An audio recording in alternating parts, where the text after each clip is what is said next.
Hablemos de los padres de la iglesia y la Biblia. Creo que debemos de perderle el miedo a hablar de los padres de la iglesia. Los 66 libros de nuestra Biblia se lo debemos a ellos, Una ¿no? gran decisión. Gran decisión y difícil decisión, ¿no? decisión. Hay un tema bien importante acá y es acerca de la relación entre la tradición y los padres de la iglesia. Yo digo, wow, esta pelea no se acaba, ¿no? La tradición es la fe viva de los que están muertos y el tradicionalismo es la fe muerta de los que están vivos. Oh, my God.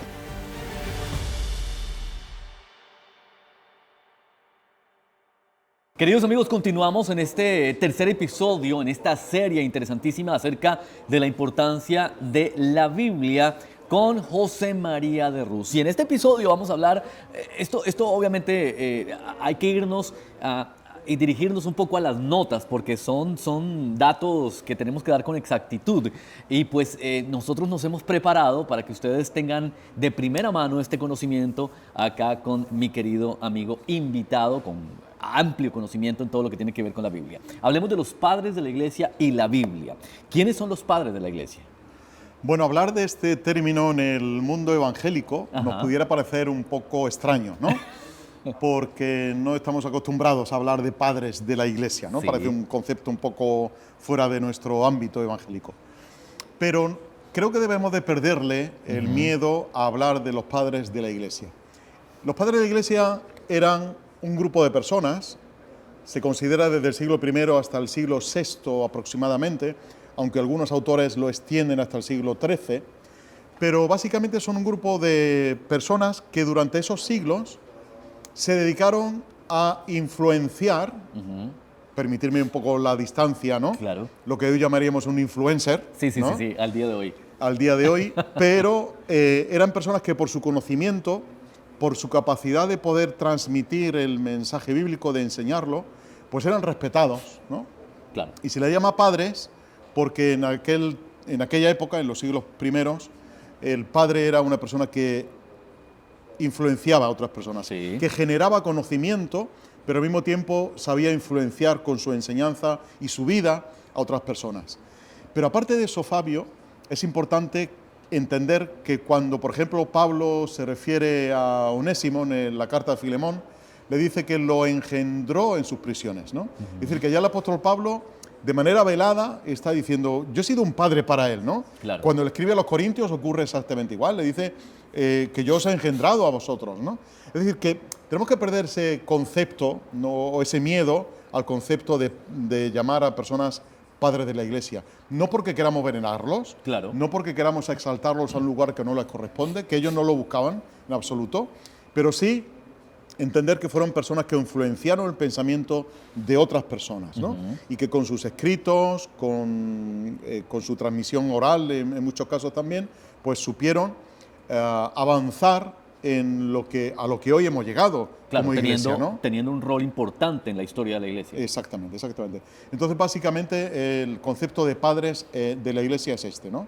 El hecho de ser personas que no, muchos de ellos no, bueno, muchos de ellos, la mayoría o casi todos, no eran gente académica, eran gente que se dedicaban al pastorado, gente que se dedicaban a la explicación de la escritura en sus comunidades, porque no existía la universidad bíblica, Claro. no existía la academia bíblica, no existían seminarios bíblicos, pero con sus escritos supieron transmitir conocimiento a otras personas. Y básicamente eran predicadores, eran pastores, eran personas que aconsejaban a otros y personas conocedoras de la escritura, ¿no? Exacto, a eso quiero dirigirme, y es gente que se preparó y que de alguna forma pues adquirió el hecho de ser, entre comillas, padre, como tú lo acabas de decir, y ojalá, haciendo un poco un punto aparte, ojalá tuviéramos hoy en día influencers que generen ese tipo de influencia y no la influencia que estamos viendo hoy, incluso dentro de nuestra cultura o dentro de nuestra comunidad.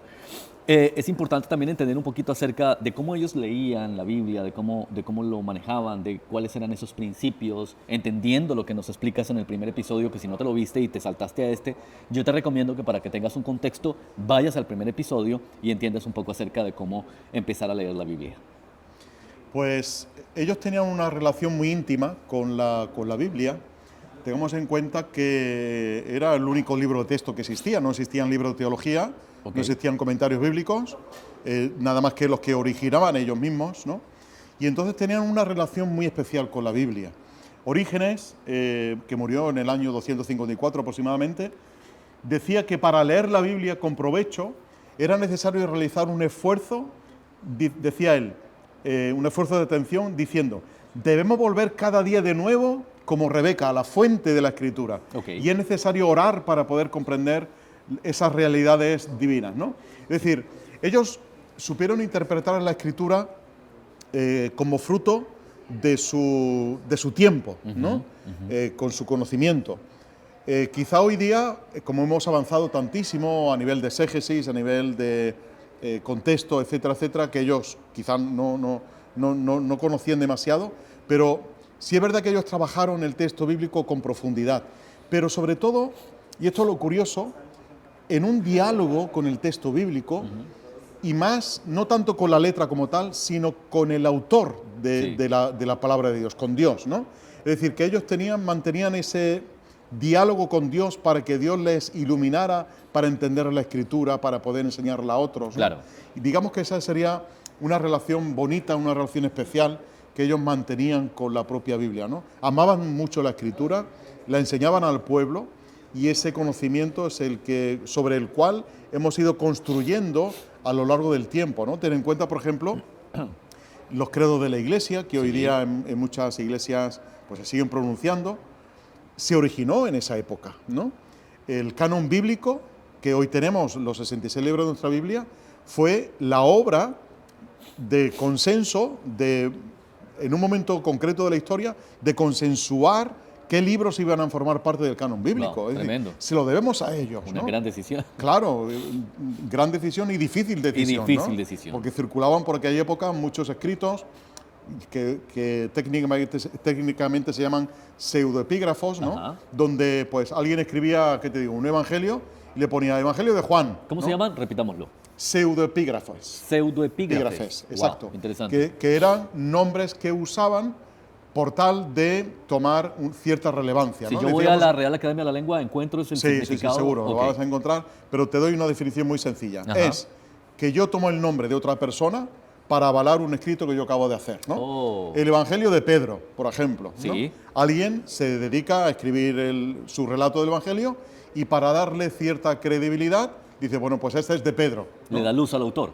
Claro, Okay. claro, pero sobre todo para respaldar lo que él está diciendo, Claro, ¿no? correcto. Entonces, bueno, era típico en aquella época hacer ese tipo de escritos. Y claro, cuando se juntaron para decidir qué libros formarían el canon del Nuevo Testamento, tienen que ver, bueno, entre todo ese gran número de cosas que iban circulando por ahí, bueno, cuál sería la correcta para incluir en el canon, ¿no? Así que tienen una importancia los padres de la Iglesia muy trascendente para nosotros hoy día, ¿no? Y ese acercamiento tan especial que tenían con la Biblia, etcétera, yo creo que debemos de imitar. Gracias por esa información, de verdad que seguimos aprendiendo de una manera increíble y hay un tema bien importante acá y es acerca de la relación entre la tradición y los padres de la Iglesia, pues porque es una influencia muy grande que llega a romper con lo tradicional, que de hecho hoy en día, en este siglo, seguimos compitiendo con algo de esto y las nuevas generaciones están consumiendo contenido de otra manera. Me imagino que en ese entonces, no sé, trayéndolo un poco ahora, yo digo, wow, esta pelea no se acaba, ¿no? Desde puntos de vista de perspectiva protestante, entre muchos otros temas. ¿Cómo era eso? Bueno, igual que nos da miedo hablar de padre de la Iglesia, también nos da miedo hablar de tradición, ¿no? Correcto, sí. ¿Por qué nos da miedo? Porque quizá no entendemos qué es la tradición. Un hecho curioso, mira, el apóstol Pablo, cuando escribe la primera carta a los Corintios, capítulo 15, dice, lo que yo os he tradicionado. Ajá. Es decir, que lo que él había recibido de otros era lo que él estaba transmitiendo, ¿no? Claro. Y esa palabra no nos debe de asustar, quizá nos asusta un poco por la semántica que ha tomado en otros contextos fuera del mundo evangélico, pero no nos debe de asustar porque es una palabra bíblica, ¿no? El hecho de tradicionar algo, el hecho de pasar el contenido, fielmente pasar el contenido a otra persona. Y eso, como digo, el apóstol Pablo lo afirma en 1 Corintios 15, ¿no? El evangelio que os he tradicionado. Pero hay una gran diferencia que yo aprendí de un gran maestro como es Francisco La Cueva.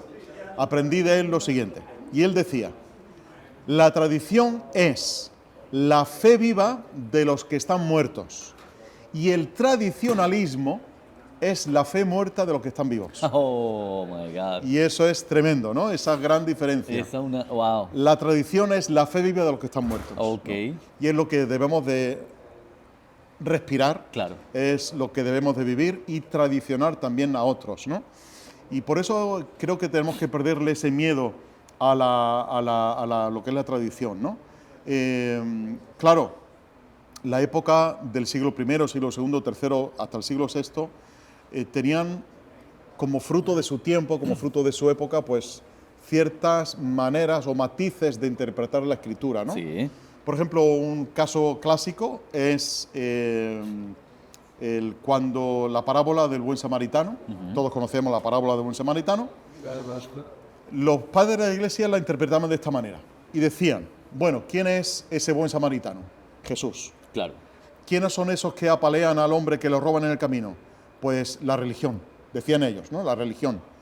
¿Y qué hace Jesús? Pues viene, nos salva de esos que nos han maltratado, que nos han apaleado en el camino, como es la religión, nos salva, nos lleva a su iglesia, que era el lugar donde llevó al herido, y después vendrá a pagar el precio con su vida, con su sangre, de nuestro rescate, de nuestra limpieza y de nuestra curación, ¿no?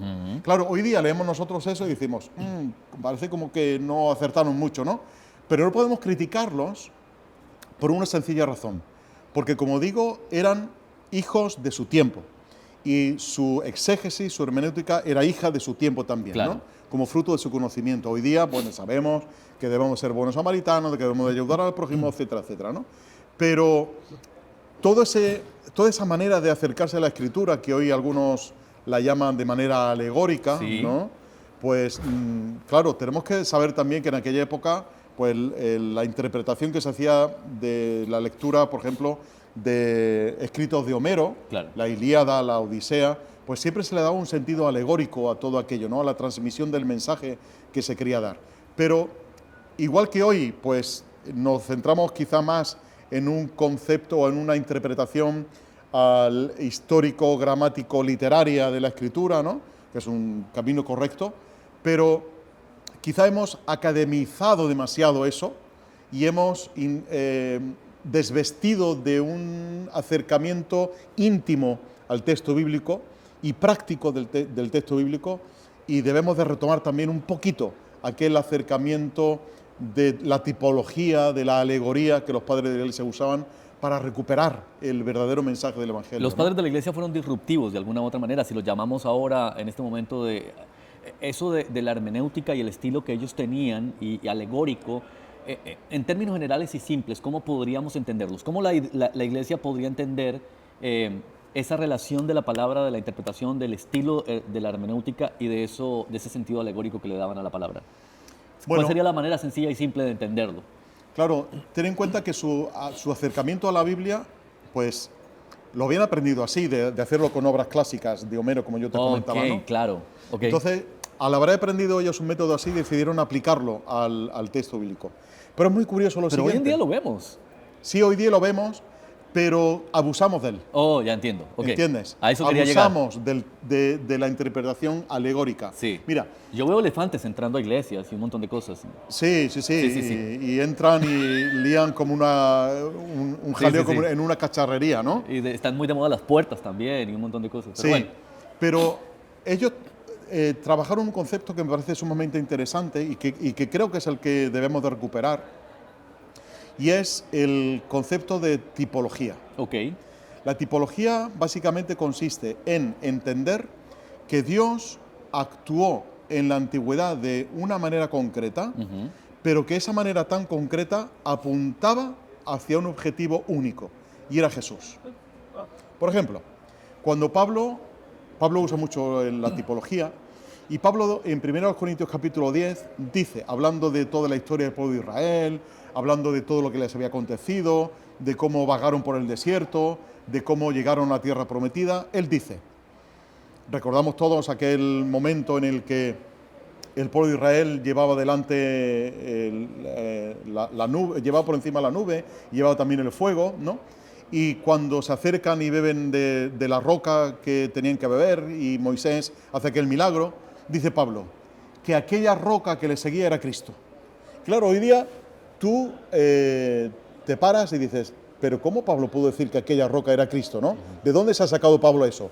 Pablo ve ahí tipología, ve que aquello que Dios obró era con el sentido de hablar de Cristo, ¿no? De modo que debemos de estudiar concienzudamente la Escritura para entender esa tipología. La tipología, Pedro toma otro caso, que es el arca de Noé, para hablar del bautismo, del bautismo que nos salva, ¿no? Dice él en su carta.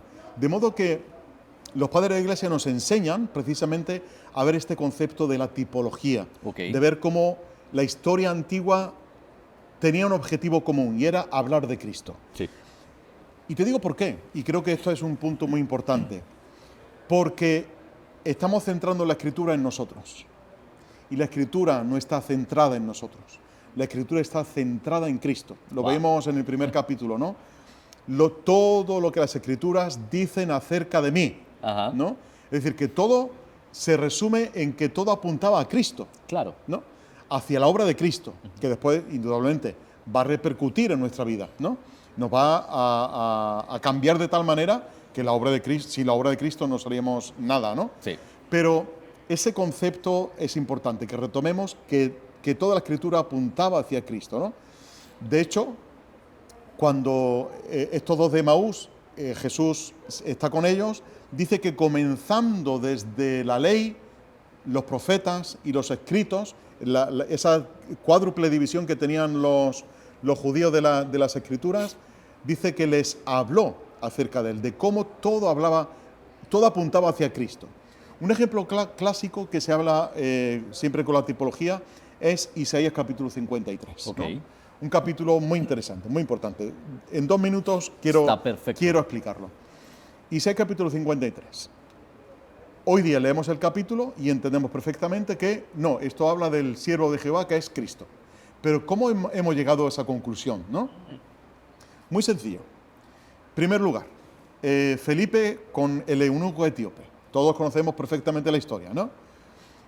Va el eunuco etíope leyendo al profeta Isaías, que por cierto en aquella época no estaba dividido en capítulos y versículos como lo tenemos ahora. Iba leyendo al profeta Isaías, llega a esta sección y Felipe le pregunta, ¿entiende lo que lees? Y el eunuco le dice, si alguien no me lo explica, no entendería. Y dice que comenzando desde esa escritura, le habló acerca de Cristo. Es decir, que ahora entendemos que aquello se refería a Cristo, claro, era tipológicamente referido a Cristo, porque Felipe empezó de esa manera, ¿no? Pero la tipología va un paso más allá. No solamente que apunta a Cristo, sino que algo me tiene que enseñar a mí, claro, aquel capítulo, ¿no? ¿En qué sentido? De nuevo volvemos a la Escritura. El apóstol Pedro nos dice que nosotros tenemos que seguir al Señor Jesucristo, andar en sus pisadas, hacer lo que Él hizo, porque, menciona ahora, dice, porque como cordero fue llevado al matadero. Versículo de Isaías capítulo 53, ¿no?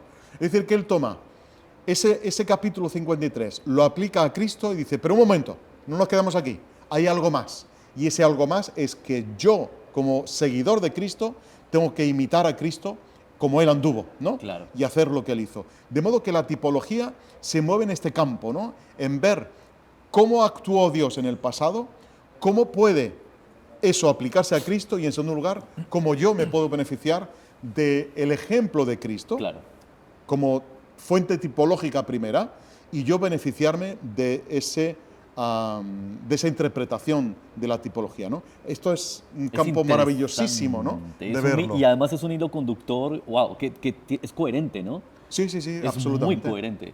Bueno, muy interesante. En este tercer episodio hemos tocado temas clave y yo te recomiendo que te quedes para el cuarto episodio de esta serie llamada La Importancia de la Biblia con José María de Rus. Estamos fascinados, encantados, pues por supuesto de estar aprendiendo contigo acá. Y más adelante en el cuarto episodio, que no está nada mal, vamos a hablar acerca de profecía bíblica. Si es que te interesa este tema, yo te recomiendo que te quedes ahí porque aquí continuaremos. Fabio Criales, CBS La Voz, gracias por conectarte con esta serie llamada La Importancia de la Biblia.